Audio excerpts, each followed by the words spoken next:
혹시 요즘 건강을 위해서 견과류를 챙겨 드시고 계신가요? 호두, 아몬드, 땅콩 같은 것들 말이에요. 사실 저희 채널에 60대 초반 되시는 구독자분이 얼마 전에 이런 메시지를 보내주셨어요. TV에서 견과류가 혈관에 좋다고 해서 매일 아침 한 줌씩 열심히 챙겨 드셨대요. 그런데 한 달쯤 지나니까 배가 자꾸 더부룩하고 화장실도 자주 가게 되더래요. 심지어 체중도 오히려 늘었다고 하시더라고요. 병원에 가셨더니 의사 선생님이 견과류를 너무 많이 드셔서 그렇다고 하셨다는 거예요. 참 많은 분들이 이렇게 생각하세요. 견과류는 건강식품이니까 많이 먹을수록 좋겠지 하고요. 그런데 이게 사실은 큰 오해랍니다. 특히 우리 같은 50대, 60대, 70대 분들은 젊었을 때와 몸이 많이 달라졌거든요. 견과류처럼 기름기가 많은 음식을 소화하는 능력이 예전 같지 않아요. 오늘은 견과류에 대해서 정말 정확하게 알려드리려고 합니다. 어떤 견과류가 우리 몸에 좋은지, 하루에 얼마나 먹어야 하는지, 언제 먹는 게 좋은지, 그리고 절대 피해야 할 먹는 방법까지 차근차근 말씀드릴게요. 특히 마지막에 말씀드릴 내용은 정말 중요한데요. 어떤 시간대에 견과류를 먹으면 오히려 몸에 독이 될 수 있는지 알려드릴 거니까요. 끝까지 편안하게 들어주시면 좋겠습니다. 그럼 지금부터 시작할게요. 먼저 이것부터 말씀드릴게요. 견과류는 분명히 좋은 음식입니다. 이건 틀림없어요. 불포화 지방산이 풍부해서 혈관 건강에 도움이 되고요. 비타민 E도 많아서 우리 몸의 세포를 젊게 유지하는 데 도움을 줘요. 마그네슘이나 아연 같은 미네랄도 들어있고요. 그런데 문제는 50대가 넘어가면서 우리 몸이 이 좋은 영양소들을 예전처럼 잘 받아들이지 못한다는 거예요. 왜 그럴까요? 의학 연구를 보면요. 50대 이후부터는 우리 몸에서 지방을 분해하는 효소의 양이 30대에 비해서 한 30에서 40% 정도 줄어든다고 해요. 좀 쉽게 말씀드려 볼게요. 견과류는 대부분 기름기로 이루어져 있어요. 호두의 경우에는 약 65%가 지방이고요. 아몬드도 절반 이상이 지방이랍니다. 물론 우리 몸에 좋은 지방이긴 하지만 그래도 지방은 지방이에요. 젊었을 때는 우리 몸이 이 지방을 쓱쓱 분해해서 에너지로 쓰거나 필요한 곳에 사용했어요. 그런데 나이가 들면서 이 분해하는 능력이 떨어지니까 같은 양을 먹어도 소화가 잘 안 되고 배에 가스가 차고 설사를 하게 되는 거예요. 여기서 중요한 게 있어요. 많은 분들이 나는 아직 속이 튼튼하다고 생각하시는데요. 이 소화 능력이 떨어지는 건 우리가 느끼지 못하는 사이에 조금씩 진행돼요. 어느 날 갑자기 이제 안 되는구나 하고 느끼는 게 아니라 몇 달, 몇 년에 걸쳐서 서서히 변하는 거거든요. 그래서 더 조심해야 합니다. 그리고 또 하나 말씀드릴 게 있어요. 견과류는 칼로리가 정말 높아요. 호두를 손으로 한 줌 쥐면 약 30g 정도 되는데요. 이게 200kcal 정도 됩니다. 이건 밥 한 공기의 절반 정도 되는 열량이에요. 50대가 넘어가면 우리 몸의 기초대사량도 떨어지잖아요.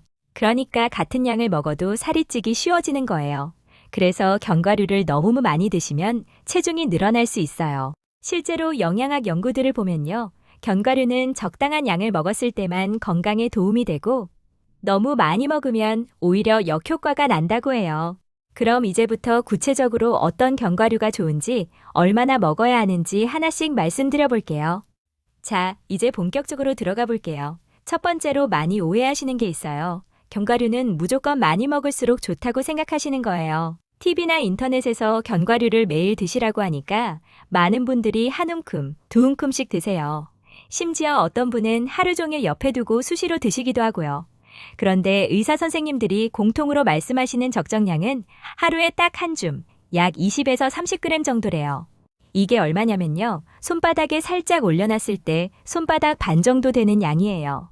호두로 치면 4알에서 5알 정도, 아몬드로는 15알에서 20알 정도 되겠네요. 이게 다예요? 하고 생각하실 수 있는데 네, 이 정도가 딱 적당합니다. 두 번째 오해는 모든 견과류가 다 똑같다고 생각하시는 거예요. 아니에요. 견과류마다 들어있는 성분이 조금씩 달라요. 예를 들어서 호두는 오메가3 지방산이 많아서 혈관 건강에 특히 좋고요. 아몬드는 비타민 E가 풍부해서 우리 피부와 세포를 젊게 유지하는 데 도움이 돼요. 브라질 너트라고 있는데요. 이건 셀레늄이 아주 풍부해요. 그런데 이건 하루에 1알에서 2알만 먹어도 충분하대요. 너무 많이 먹으면 오히려 몸에 독성이 생길 수 있다고 하니까 조심하셔야 해요. 여기서 꼭 기억하셔야 할 게 있어요. 견과류를 고르실 때는 한 가지만 드시지 마시고 여러 종류를 섞어서 드시는 게 좋아요. 그래야 다양한 영양소를 골고루 받을 수 있거든요. 세 번째 오해는 볶은 견과류나 생견과류나 똑같다고 생각하시는 거예요. 사실 생견과류가 영양소 손실이 적어서 더 좋긴 해요. 그런데 생견과류는 소화가 좀 더 어려울 수 있어요. 우리 같은 50대 이후 분들은 오히려 살짝 볶은 견과류가 소화에 더 좋을 수 있어요. 볶으면 견과류의 단단한 껍질이 약해져서 소화가 좀 더 수월해지거든요. 다만 조심하셔야 할 게 있어요. 시중에 파는 달거나 짠 견과류는 피하세요. 설탕이나 소금이 많이 들어가 있어서 건강에 안 좋아요. 견과류를 사실 때는 무염, 무가당이라고 쓰인 제품을 선택하시면 됩니다. 네 번째 오해인데요. 이게 정말 중요해요. 견과류는 언제 먹어도 상관없다고 생각하시는 분들이 많은데 사실은 아니에요. 견과류는 아침 공복에 먹으면 안 좋아요. 왜냐하면 아침에는 우리 위장이 아직 활동을 준비하는 시간이거든요. 그때 기름진 견과류가 들어오면 속이 쓰리거나 소화가 잘 안 될 수 있어요. 견과류는 오후 3시에서 4시 사이, 간식 시간에 드시는 게 가장 좋아요. 이 시간은 점심 소화도 어느 정도 끝나고 저녁까지는 시간이 있어서 견과류의 열량을 활동으로 소비할 수 있거든요. 그리고 또 하나, 자기 전에 견과류를 먹는 것도 피하시는 게 좋아요. 밤에는 우리 몸의 소화 기능이 떨어지니까 기름진 견과류가 부담이 될 수 있어요. 잠시 후에는 어떤 견과류가 우리 몸에 어떻게 도움이 되는지 종류별로 자세히 말씀드려 볼게요. 자, 이제 구체적으로 어떤 견과류가 우리 몸에 어떻게 도움이 되는지 하나씩 알아볼게요. 먼저 호두예요. 호두는 혈관 건강의 지킴이라고 할 수 있어요. 호두에는 오메가3 지방산이 정말 풍부하게 들어있어요. 이 오메가3라는 게 혈관을 깨끗하게 하고 나쁜 콜레스테롤을 낮추는 데 도움이 돼요. 의학 연구를 보면 호두를 꾸준히 먹은 사람들이 혈관 건강이 좋아지는 결과가 나왔다고 해요. 하루에 4알에서 5알 정도가 적당해요. 특히 고혈압이나 고지혈증이 있으신 분들한테 도움이 될 수 있어요. 물론 개인차는 있습니다. 다음은 아몬드예요. 아몬드는 뼈 건강과 항산화에 좋아요. 아몬드에는 칼슘과 비타민 E가 많이 들어있거든요. 50대가 넘어가면 특히 여성분들은 뼈가 약해지기 쉬운데 아몬드의 칼슘이 뼈 건강에 도움이 될 수 있어요. 그리고 비타민 E는 우리 세포가 늙는 것을 늦춰주는 항산화 작용을 해요. 하루에 14알에서 15알 정도 드시면 좋고요. 아몬드는 식감도 좋고 고소해서 간식으로 드시기 정말 좋아요. 땅콩도 있어요. 땅콩은 엄밀히 말하면 콩과 식물인데 우리가 견과류처럼 먹죠. 땅콩은 단백질이 풍부해서 근육을 유지하는 데 도움이 돼요. 50대가 넘어가면 근육량이 자꾸 줄어들잖아요.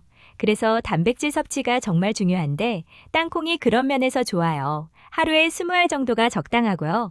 다만 땅콩 알레르기가 있으신 분들은 절대 드시면 안 돼요. 이건 정말 조심하셔야 해요. 캐슈넛도 좋은 견과류예요. 캐슈넛에는 철분과 아연이 풍부해요. 빈혈이 있으신 분들이나 면역력이 약하신 분들한테 도움이 될 수 있어요. 하루에 14알에서 15알 정도가 적당하고요. 캐슈넛은 맛이 부드럽고 약간 달콤해서 다른 견과류가 입에 안 맞으시는 분들도 잘 드실 수 있어요. 마지막으로 브라질너트예요. 이건 셀레늄의 보고라고 불려요. 셀레늄이 정말 많이 들어있거든요. 셀레늄은 우리 갑상선 기능에 도움이 되고 항산화 작용도 해요. 그런데 조심하셔야 할 게 있어요. 브라질너트는 하루에 한두 알만 드세요. 셀레늄은 우리 몸에 꼭 필요한 영양소이긴 한데 너무 많이 먹으면 오히려 몸에 독성이 생길 수 있대요. 여러 견과류를 섞어서 드실 때는 이렇게 해보시면 좋아요. 호두 2알, 아몬드 7알, 캐슈넛 5알, 땅콩 5알, 브라질너트 1알 이렇게 섞으면 대략 한 줌 정도 되고요. 다양한 영양소를 골고루 섭취할 수 있어요. 여기서 실천 팁을 하나 드릴게요. 일주일에 한 번 견과류를 사셔서요. 작은 지퍼백에 하루 분량씩 나눠 담아두세요. 그러면 매일 적정량만 먹을 수 있고 편리하거든요. 자, 이제 견과류를 어떻게 보관하고 어떻게 먹으면 좋은지 실천 방법을 말씀드려 볼게요. 견과류는 보관을 잘못하면 금방 상해요. 왜냐하면 기름기가 많아서 산패가 빨리 되거든요. 산패라는 건 기름이 공기에 닿아서 상하는 거예요. 견과류 보관의 기본 원칙을 말씀드릴게요. 첫째, 서늘하고 건조한 곳에 보관하세요. 견과류는 습기와 열에 약해요. 그래서 햇빛이 직접 닿지 않는 서늘한 곳에 보관하시는 게 좋아요. 여름철에는 냉장고에 보관하시는 게 더 안전합니다. 둘째, 밀폐 용기에 담으세요. 공기에 노출되면 산패가 빨라져요. 그래서 지퍼백이나 밀폐 용기에 담아서 보관하시면 돼요. 셋째, 한 달 이내에 드세요. 견과류는 개봉하신 후에 한 달 이내에 드시는 게 좋아요. 그 이상 지나면 영양소도 줄어들고 맛도 떨어져요. 견과류가 상했는지 확인하는 방법도 알려드릴게요. 냄새를 한번 맡아보세요. 쩐내나 역한 냄새가 나면 바로 버리셔야 해요. 색깔이 너무 어둡거나 곰팡이가 보이면 절대 드시면 안 되고요. 맛을 봤을 때 쓰거나 이상하면 즉시 뱉으세요. 이제 견과류를 어떻게 먹으면 좋은지 말씀드려 볼게요. 가장 기본적인 방법은 그냥 씹어 먹는 거죠. 그런데 한 가지 팁을 드리면요. 천천히 씹어 드세요. 하나를 20에서 30번 정도 씹으면 소화도 잘 되고 배부른 느낌도 더 커져요. 견과류를 그냥 먹기 지루하시면 요거트에 섞거나 샐러드 위에 뿌려 드셔도 좋아요. 아침에 요거트 한 컵에 견과류 한 줌, 그리고 과일 조금 넣어서 드시면 정말 좋은 식사가 돼요. 이가 약하신 분들은 견과류를 통째로 씹기 어려울 수 있어요. 그럴 때는 믹서기로 갈아서 가루로 만들어 드시면 돼요. 죽에 섞어 드시거나 우유에 타서 드셔도 좋고요. 절대 하지 말아야 할 것들도 있어요. 첫째, 과자나 빵에 들어간 견과류로 대체하지 마세요. 시중에 파는 견과류 과자나 견과류 빵에는 설탕, 소금, 기름이 많이 들어있어요. 이건 건강식품이 아니에요. 둘째, 견과류를 기름에 튀기거나 설탕에 코팅하지 마세요. 집에서 요리하실 때도 견과류를 추가로 기름에 볶거나 설탕을 입히시면 안 돼요. 그러면 오히려 건강에 안 좋거든요. 셋째, 상한 견과류를 아까워하지 마세요. 조금 이상한데 아까우니까 먹자 이러시면 안 돼요. 상한 견과류는 배탈이나 설사를 일으킬 수 있어요. 자, 이제 특별히 조심하셔야 할 분들에 대해서 말씀드려 볼게요. 견과류가 아무리 좋아도 모든 분들한테 다 좋은 건 아니에요. 이런 분들은 특별히 조심하셔야 해요. 먼저 소화기 질환이 있으신 분들이에요. 위염이나 위궤양, 과민성 대장 증후군이 있으신 분들은 견과류가 부담이 될 수 있어요. 기름기가 많아서 증상을 더 악화시킬 수 있거든요. 이런 분들은 의사 선생님과 상담하신 후에 소량부터 시작하세요. 하루 한 줌이 아니라 반 줌, 또는 몇 알부터 천천히 늘려가시는 게 좋아요. 담낭이나 췌장 질환이 있으신 분들도 조심하셔야 해요. 담석증이나 췌장염이 있으신 분들은 지방을 소화하는 담즙이나 췌장 효소가 제대로 나오지 않거든요. 그러면 견과류가 오히려 독이 될 수 있어요. 반드시 담당 의사 선생님과 상담하세요. 견과류 알레르기가 있으신 분들, 이건 정말 중요해요. 견과류 알레르기는 심각한 반응을 일으킬 수 있어요. 입이 붓거나 두드러기가 나거나 심하면 숨쉬기가 어려워질 수도 있어요.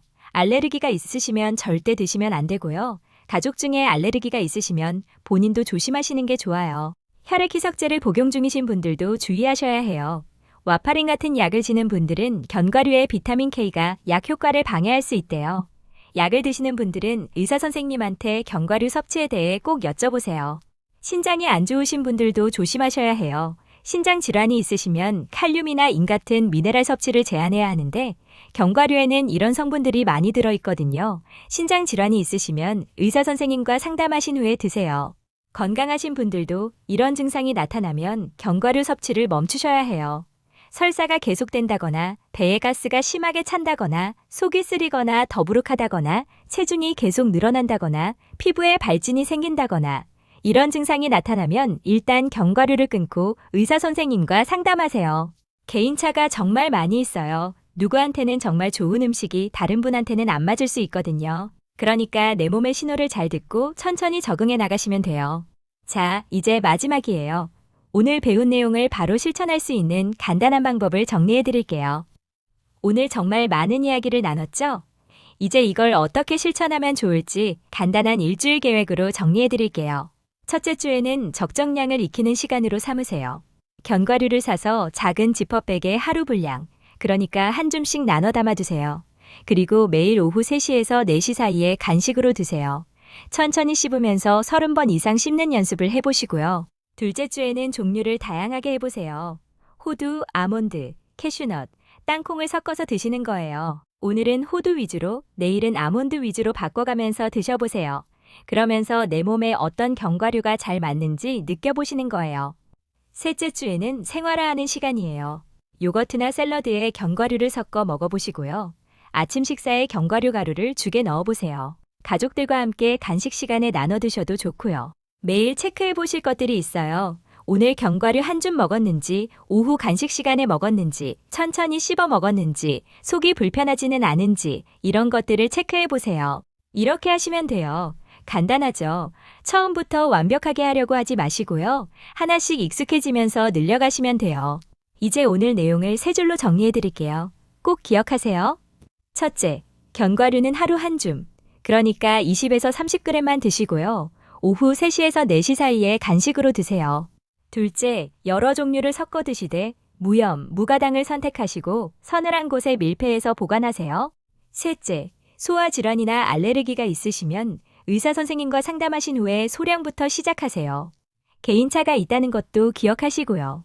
오늘 이야기가 도움이 되셨다면 나중에 다시 들으실 수 있게 저장해 두시면 좋겠어요.